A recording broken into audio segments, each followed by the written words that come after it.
Cuando empieza la guerra, automáticamente mi padre, como estaba afectado a la Marina croata, yugoslava entonces, tuvo que ir él tuvo que irse a la guerra, digamos, llamémoslo así. No lo vimos más. Mi papá aparecía cada 6 meses, 7 meses, y mi mamá tuvo que lidiar sola con los 2 hijos, huyendo de Split a Hvar, y se vivía como se podía vivir. Algún dinero tenía él como oficial de la Marina. Recién empezaba la guerra. Mi papá tenía un muy buen pasar antes de la guerra. Él me cuenta siempre que en el uniforme de él, a él le daban camisas, y cuando se ensuciaba la tiraba y se ponía otra, le daban camisa, ropa, todo, ¿no? Era un buen pasar. Terminando la guerra, yo veía como relámpagos en el horizonte de la retirada de los alemanes, cuando venía avanzando el ejército de Tito, los partisanos, y los alemanes venían huyendo, y los italianos con ellos. Mi padre, que estaba afectado a la Marina, en ese momento, Croacia era bajo el gobierno de Ante Pavelić, era un gobierno títere pro-alemán. Así que tuvo que estar bajo la Marina, bajo el dominio alemán. Y el que venía avanzando era el ejército yugoslavo y los alemanes estaban retrocediendo.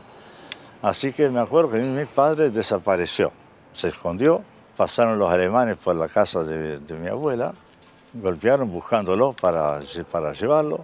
No sabía ni ella, no sabía ni mi madre, ni nosotros dónde estaban.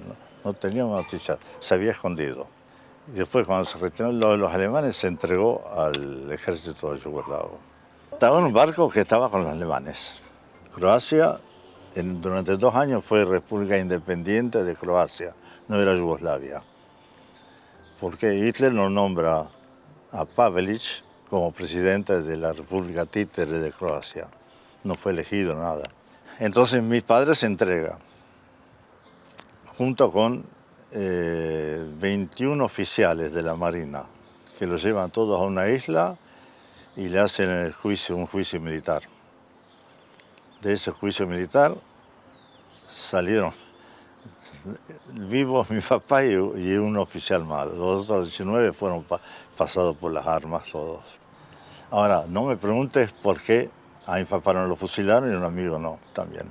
Porque algo hacía él previendo, si ganan los alemanes, que quedó bien. Si ganan los otros, tengo que quedar bien de alguna forma. Así que alguna información pasaba algo así, documentada, que a él lo salvó eso durante el juicio. En un barco de madera que se llama Trabácula, un barco antiguo de madera, y nos fuimos directamente a la casa de mi abuela paterna. Y ahí pasamos 2 años que eran bravos. Eran bravos porque todos los días había ataques aéreos, bombas que caían en el puerto de Dubrovnik.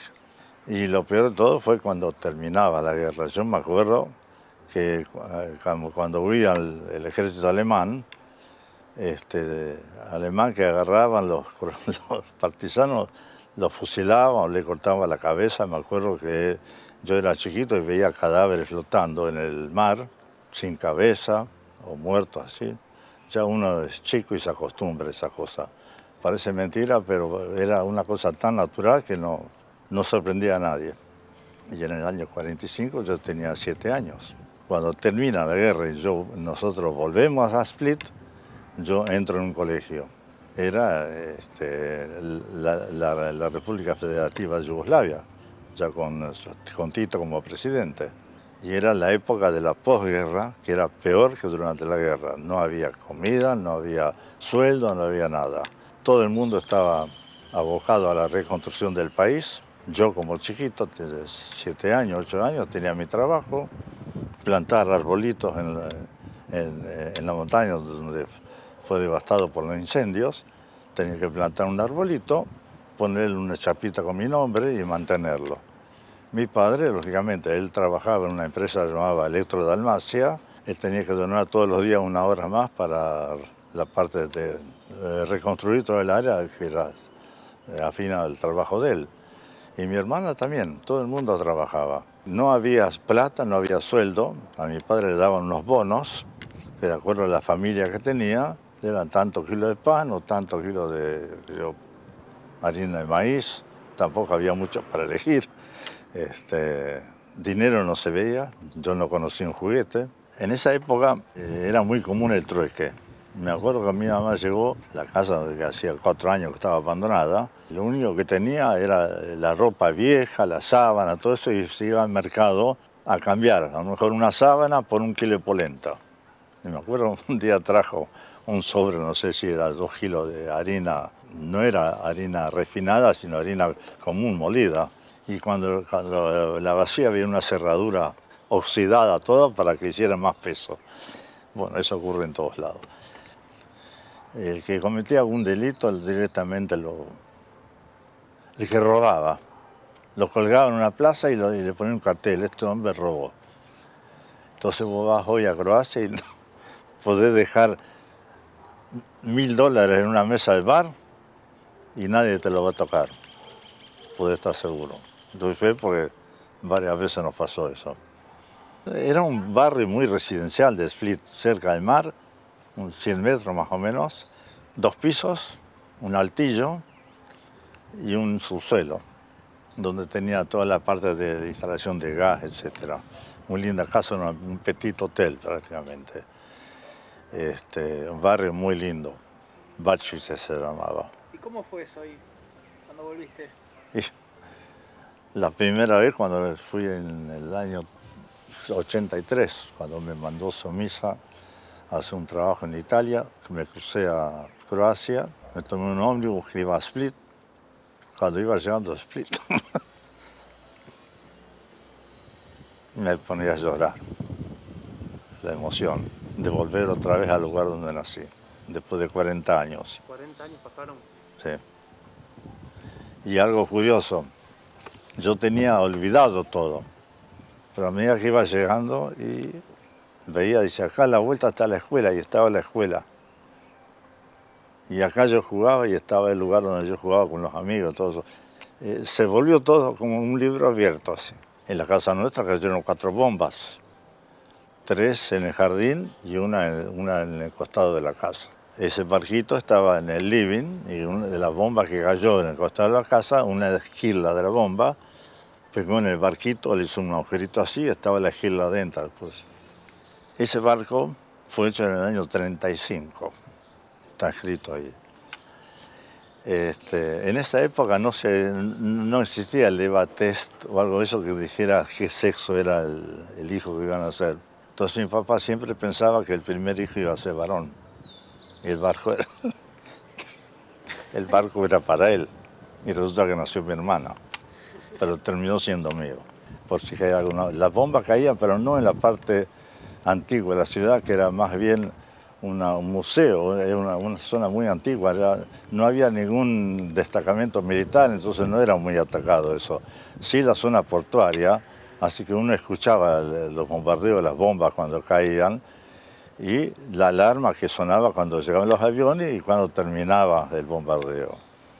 Una sola bomba cayó en la parte vieja, me acuerdo siempre, en lo que es ahora la feria, la plaza principal, que me acuerdo que había una estatua ahí, que la bomba cae y desplaza la estatua y cae ahí al lado. Y también ese mismo avión ametralló a la gente, un grupo de gente y 2 personas que estaban en una esquina. Me acuerdo que a una le atravesó todas las prendas, sobre todo, y al de al lado lo mató, la misma bala. Eso queda como recuerdo, ¿no? Otra comida que yo me acuerdo que mi madre hacía siempre era una sopa que se llamaba aimpre, ¿te acuerdas? Esa me acuerdo, pues todos los días tomaba. Me quedó la costumbre de tomar sopa, que era una harina tostada en el sartén y después le echaba agua, un poco de sal y esa era la sopa. Sal no había, así que iba hasta el mar y traía agua del mar y la mezclaba con agua común y así la salaba. Después a veces comíamos pescado, porque algunos pescadores que encontraban explosivos de la época de la guerra y los tiraban al mar, hacían explosión y aparecían los pescados muertos y eso los vendían en la feria. esa vez comíamos pescado. Otras veces comíamos carne de caballo, eso me acuerdo también. Eso durante la guerra, porque a veces moría un caballo y la gente iba y lo trozaba todo y se repartían, ¿no? Es rico, es más dulzona la carne, sí, es más dulzona. Cuando la cortás así, se hacía tornasolado, todo hacía color, me acuerdo. El pan era una vez que lo hacían lo tenía que comer en la primera media hora, después era incomible. Porque era mezcla de harina de maíz con afrechillo, sin levadura, sin nada. Eso se horneaba y lo tenía que comer en el momento caliente, si no, no servía. Y te lo daban en la escuela. No me acuerdo, a mí me daban eso en la escuela y leche. Esa era toda la comida. Cuando quisimos traer acá a la Argentina un pedazo de pan, un pedazo de bomba, algo así, en la frontera nos sacaron todo eso porque decían que era propaganda en contra del gobierno. Sí, lo sacaron en Génova, antes de entrar a Italia. Queríamos traer acá para que mis parientes acá vieran lo que comíamos. Todos los días había toque de queda. Pero toque de queda que no podías salir de tu casa, tenía que apagar todas las luces. Si veían una luz encendida, te llevaban. ¿Por qué? Para evitar ser avistado en un atacadero nocturno. La ciudad quedaba a oscuras. Y eso me acuerdo perfectamente, todos los días a las 6, 7 de la noche, apagar todas las luces, todo. Y después muchas veces de noche, con la luz apagada, pues sentía tac, tac, tac, alguna patrulla que venían a buscar a alguien. Siempre venían a buscar a alguien. Y vos decías siempre, y nos tocaron a nosotros, porque mi papá no estaba, yo sabía que estaba con los alemanes, y que sabía uno que podía pasar, ¿no? Siempre con ese miedo de que vinieran a tu casa. Bueno, la escuela no era buen alumno yo, bastante vago, lo reconozco. Me acuerdo que una época estaba en una clase que a mí no me gustaba, entonces me hacía la rabona. Me iba al Palacio de Diocleciano, ahí donde estaba el anfiteatro ese, donde estaban los leones, me ponía ahí, o a veces iba al cine. Al cine me acuerdo que debo haber visto 8 veces Los Miserables que daban en esa época, la película. Hasta ahora me la acuerdo, tenía 8 años, pero me acuerdo de Los Miserables como si lo dieran hoy. Mi vida transcurría muy bien ahí, muy linda, era con mis amigos, mi amigo Milivoy, vecino de la casa, y Tonchek, Antun, de sobrenombre Tonchek, los dos mejores amigos que tenía. Uno de los viajes, yo te dije, pero ¿cómo? Si vos tenías amigos, me dice, mira, cruzando la calle, Sí. acá estaban mis amigos. Le digo, ¿y por qué no vamos a ver? Y apareció una señora muy mayor. Y preguntamos por Milivoy. Sí, dice, mi hijo, pero no está acá en este momento. Fuimos al otro día, al horario que nos dio la mujer, y lo encontramos a Milivoy. Y entonces me dice, pero ¿quién sos vos? Dice, porque yo no me acuerdo de vos. Decime alguna cosa, porque la verdad que no me acuerdo. Le digo, dice Nesiechas o Niego Baotza. ¿No te acordás del papá de él? Que estaba en la Marina. ¡Ay! Dice, sí, yo me acuerdo. ¿Y no te acordás de la hermana? Ay, sí, dice, Dorita. Sí, esa es la hermana. Ay, me acuerdo, dice, porque tenía unas cosas hermosas, dice.